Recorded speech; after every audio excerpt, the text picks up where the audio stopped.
Magandang araw, sambayan ng Pilipino. Magandang araw, mga kababayan. Kasama niyo po ngayon si Ka Eric sa isa na namang episode ng ating balita at talakayan. Mga kababayan, pag-usapan nga natin itong diskarte ni Claire Castro na nagmamaktul-maktulan siya at nagdadabog-dabog na akala mo ay napakaganda at napaka-beauty queen niya nang kumalat sa social media at nag-viral itong may ICC sa Malacanang na pahayag na ginawa ni Presidential Sister Senator Amy Marcos. At ang kahulugan pala ng ICC ay may impakta. Impakta Claire Castro. Di umano. Ayaw niyang tawagin siyang impakta. Dapat ang itawag daw sa kanya Miss Universe Claire Castro. Ambitious, din ano. Kasi nga po kung anong inaani mo or ano ang tinatanim mo, siyang aanihin mo. Wala naman talagang ibang qualification po itong si Claire Castro, no? Kung bakit siya ginawa na presidential communicator ni Marcos, no? Otherwise known also as barker. The only qualification na naging barker ni Marcos, si Claire Castro, is ang kanyang kapasidad na maging makapal ang mukha sa bardagulan. Pag sinabing bardagulan, pangbabastos, pangbabalahura, at pangiinsulto laban sa mga kay Pangulong Duterte, kay Vice President Sara Duterte, at sa Duterte political camp. She's more of a traditional blabbermouth barker. Pag sinabing blabbermouth, malaking bunganga, pero wala namang laman ang mga sinasabi, at hindi nga niya alam ang pinagsasabi niya, basta makapagbardagulan, makapangbastos lang kay former President Duterte, kay Sara Duterte, at sa mga Duterte political camp personalities. Yan po ang qualification ni Claire Castro. Hindi ang pagiging lawyer niya. Hindi ko alam paano ito nakapasa bilang abogado, no? Siguro, siyempre, nag-aral din kahit papano. Pero, mantakin mo, tanungin siya na ano bang pakinabang ng mga mamamayan sa rocket launch ni Marcos Jr.? Hindi niya masagot, no? Dahil hindi nag-aral siguro tungkol sa issue, pero kung tungkol sa pangbabastos at pangbabalahura kay Pangulong Duterte at kay Vice President Sara Duterte, automatic ang sagot niya. May sagot ka agad, pero nang tinanong siya ng media, ano ba ang magiging pakinabang ng taong bayan o ng mga mamamayan pag nag-rocket launch tayo as announced by Marcos Jr. sa kanyang State of Buladas Address o SOBA? Ang sagot ni Claire Castro, well, that is a sign na tayo ay umuunlad. Ha? Umuunlad ang mamamayan. Umuunlad ang Pilipinas dahil may rocket launch na gagawin sa kahambugan ng pahayag ni Marcos Jr. Excuse me, Miss ICC Claire Castro, ICC. Ang sukatan ng pag-unlad ng isang bayan ay ang buhay na nararanasan ng kanyang mamamayan at ang uri ng serbisyo na mayroon ang buong sambayanan, ang buong lipunan. Una, sa usapin ng baha, 'di ba? Konting kibot ng langit at bumagsak ang ulan, bumabaha ang maraming bahagi ng Pilipinas, lalo na ang mga lungsod sa Maynila at iba pang mga karatig rehiyon. Lalo pa pag may bagyo. O doon pa lang makikita mo na hindi alam ng gobyerno ang flood management and flood anti-flooding design dahil walang urban planning component na malinaw at maayos na ginawa itong gobyerno ni Marcos matapos po na hindi na niya ipinagpatuloy ang mga build projects ng former government ni Pangulong Duterte. Pangalawa, sa usapin lamang ng transportasyon, umaaray ang mga mamamayan sa mahal ng mga pasahe at napakamahal ng gastusin para mabuhay ka sa mga lungsod na ito na hindi mo naman nakukuha ang tamang sapat na sahod at tamang sapat na trabaho. Paano maging maunlad ang bansa kung 58.2% ng iyong mamamayan ay nagkakaroon ng self-rated hunger and poverty affectation? Ibig sabihin po, iyon ang mga tamang sukatan, no? Dapat alam ito ni Claire Castro. So ang rocket launch na yan ay pagpapakita ng kahambugan at kahunghangan. Kahambugan in the sense na hindi mo kinikilala ang totoong kalagayan ng iyong bayan at ng iyong mamamayan. Kahunghangan dahil naniniwala ka na ang pag-showcase o ang pagiging kahambugan mo na kunwari may mga rocket design ka ng mga paglulunsad nito ay mapapaniwala mo ang taong bayan na ikaw ay magaling at mabuting gobyerno. Hunghang po yun. As long as hindi nararamdaman at nararanasan sa pang-araw-araw na buhay ng mga mamamayan ang pag-unlad ng kalagayan nila na kaya na nilang makabili ng 3 beses na kakayanan makakain sa isang araw, mapag-aaral nila mga anak nila na hindi sila naghihikaws at gumagapang sa pangungutang at halos gutom na pumapasok ang mga anak nila lalo na sa mga liblib na mga lugar at maraming bahagi ng kanayunan at mga baryo ng mga malalayong lugar at hindi naaabot ng kabiasnan at sentro ng pangaserbisyo. Yan siguro pwede nating sabihin kapag wala na mga ganyang kalagayan na hindi na atrasado at hindi na po umaasa ang bansa sa importasyon ng sariling pagkain natin.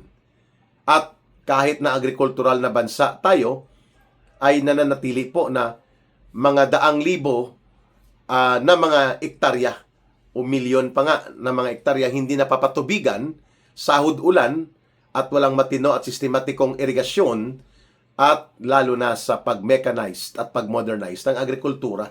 Tapos magmayabang sa racket. Yan ang mga racket ni Marcos, no? Magmayabang, no? Racket is R-A-C-E-T. Racket na diskarte. Ang rocket launch niya, sabi ni Claire Castro, ay para yan sa pagpapakita na maunlad na tayo. Kaya hindi ka taka-taka po at talaga namang tumimo, no? At tinanggap ng mga mamamayan ang pagtawag ni Senator Amy na impakta sa Malacanang. Parang hindi ko naman nakita na sinabi ni Senator Amy na ang impakta ay si Claire Castro, pero nang sinabi niya na ang ICC, ang I ay impactang Claire.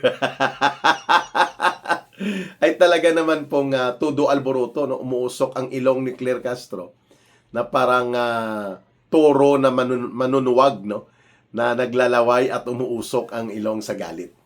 But anyway, sabi ko nga kanina, you reap what you sow. Ibig sabihin po, kung ikaw ay nagtanim ng kabulastugan, katarantaduhan at inaabuso mo pa ang iyong kapangyarihan that you should supposedly to become a professional communicator of the President ng Malacanang upang mapaliwanagan ang taong bayan sa matino at maayos na mga programa at direksyon ng gobyerno at wala kang ginawa kundi ang pagbardagulan, pangbabastos at pangbabalahura sa mga kalaban sa politika ng iyong boss, amo, na si Marcos Jr., anong ini-expect mo na respeto mula sa taong bayan? That is very clear. That is very clear, Aling Claire Marites Castro.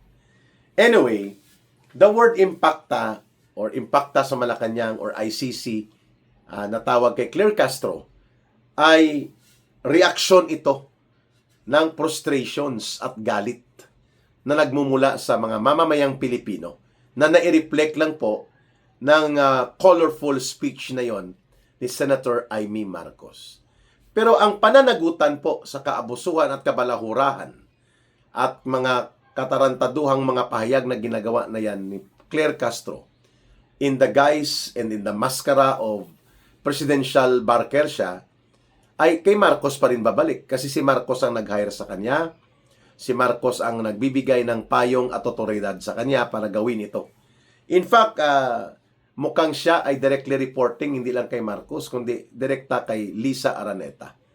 According to our sources from the Presidential Communications Office, ay parang attack dog nga talaga na mag-asawang Lisa Araneta and Bongbong Marcos, si Claire Castro. Of course, it comes with a price. Hindi katakataka na travel here, travel there, abroad ang kanyang anak at makikita naman natin kung gaano ka nagkaroon ng pagkalasing, attachment sa kapangyarihan na hiniram niya lang pansamantala itong si Claire Castro matapos na mapadikit ito sa kay Lisa Araneta at kay Marcos Jr. Kaya nga sabi ko, itong mga tao na hindi dapat nasa gobyerno kasi sasayangin nila at lulustayin lang ang kaban ng bayan at walang balik na matino at maayos na serbisyo at benepisyo sa kabutihan ng mamamayan at ng buong bayan. That's one example. Kapareho ng paglagay ni Marcos Jr. pagpupumilit na imaniobra na magiging ombudsman si Boying Rimulya. Kita nyo naman ang ginagawa ni Boying Rimulya. He is now acting as the main attack dog of Marcos, using the powers and authority of the ombudsman para lumpuin at paralisahin at madudurog ang sino man o anumang natitira pa sa political opposition laban sa gobyerno ni Marcos at nila Romualdez. Kulong si Marcoleta, kulong sila Mike Defensor, kulong sila Jingo Estrada, lumuhod at tumiklop si Chis Escudero, lumuhod at tumiklop at naghudas pati si Joel Villanueva. And now they're targeting Alan Peter Cayetano and next, or alongside, Loren Ligarda. And now, Leandro Liveste pa. At ngayon, mayroon pang diskarte na pati si Jing Paras at itong si Lian Liveste ay iniuugnay sa di umano ay set up na gagawin laban kunwari kay Executive Secretary Ralph Recto. Wow! So all of this nagagawa ni Marcos dahil mayroon siyang mga utusan na marunong mag-abuso ng poder, marunong mang-abuso ng kapangyarihan, at mayroong kakapalan ng mukha na gawin yon. And that is where Claire Castro belongs to, na uri ng mga inilagay ni Marcos sa poder at kapangyarihan. Ayan. Like Matibag, di ba? Si Matibag is not a professional law enforcement officer. Kahit ito ay abogado, hindi po niya nakikita at minamahal ng totoo ang profesionalismo ng isang professional law enforcement director sa isang professional law enforcement agency such as the NBI. Kaya nagiging political operator, nagiging political demolition job conductor, at nagiging pakialamero sa laro ng maruming apoy ng politika ni Marcos, at naging attack dog siya, kagaya ng naipapakita niya kung paano niya pinababa ang integridad ng NBI, which is supposedly isang ahensya ng gobyerno na tagapangalaga to the professional and highest level ng mga krimen na ginagawa laban sa taong bayan, pangangalagaan supposedly ng NBI ang interes ng mga mamamayan, hindi lamang ni Marcos Jr.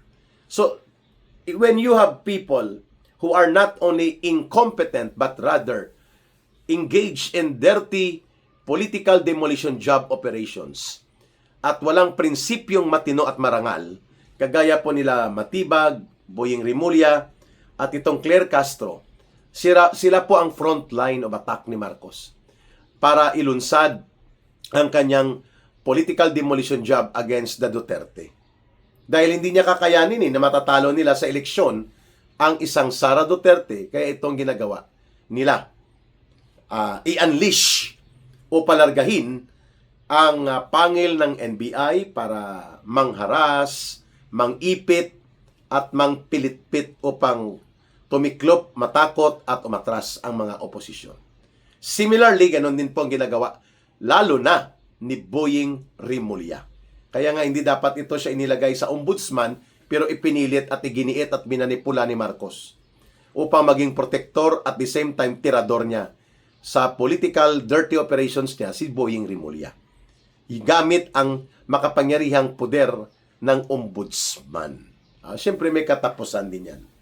Pero pagdating sa mga panlilito at panliligaw at mga pagbibigay ng distorted na mga pananaw at pahayag para sa publiko, si Claire Castro naman ang inilagay ni Marcos Jr. dahil ito ang bardagulan queen.